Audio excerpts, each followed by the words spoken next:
তুমি যদি থাকো দূরে, তবু আমি তোমার প্রতিটি শ্বাসে বেঁচে থাকবো যে। কৃষ্ণ, আজ আমার বুকটা ভারী হয়ে আছে। মনে হচ্ছে তুমি আর আমার তুমি আর আমার জন্য নাও কৃষ্ণ। রাধে, আমায় দোষ দিও না। আমি যে শুধু বৃন্দাবনের কৃষ্ণ নই, সারা জগতের কৃষ্ণ। আমার কর্তব্যও আছে, লীলাও আছে। তাহলে তাহলে আমার ভালোবাসার কি হবে কৃষ্ণ? আমি কি শুধু তোমার লীলার অংশ, তোমার খেলার ছলে পাওয়া এক স্মৃতি মাত্র? এটাই কি ভালোবাসা কৃষ্ণ? এটাই কি ছিল আমাদের মাঝে? তোমার বাঁশির সুর, যে সুর আমার হৃদয়কে ভরিয়েছিল, আজ তোমার বাঁশির সুরই আমাকে কাঁদায় কৃষ্ণ, আমাকে ভেঙে দিয়েছে। না রাধে, তুমি আমার আত্মা, কিন্তু এই পৃথিবী চায় আমাকে অন্য পথে। আমি চাইলে থেকেও যেতে পারতাম, কিন্তু ভাগ্য আমাদের আলাদা করে দিয়েছে। তুমি কি সত্যি আমার ভালোবাসো কৃষ্ণ? তুমি যদি সত্যি আমার ভালোবাসো, তবে কিভাবে কিভাবে তুমি আমাকে ছেড়ে যেতে পারো? এত পাষাণ, এত নিষ্ঠুর তোমার মন কি করে হলো কৃষ্ণ?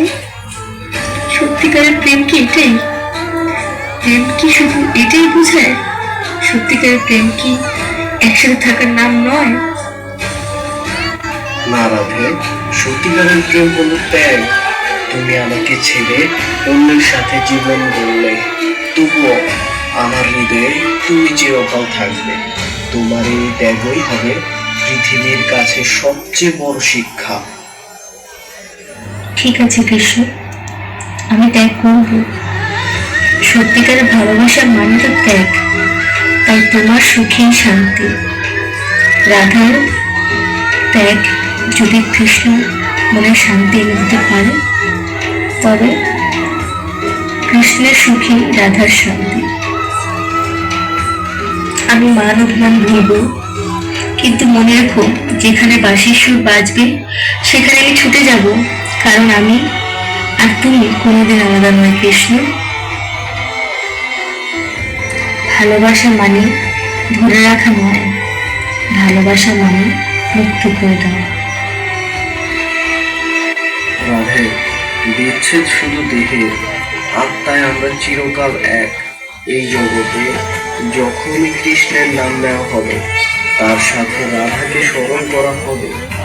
রাধা প্রেমের এক অমিলন ছায়া, যা প্রতিটি হৃদয়কে স্পর্শ করে। আর সেই ছায়ার সাথে মিলিত হলো যার ছন্দে বাজে সারা জগৎ। রাধা আগে প্রেমের সূচনা, কৃষ্ণ পরে ভালোবাসার পূর্ণতা।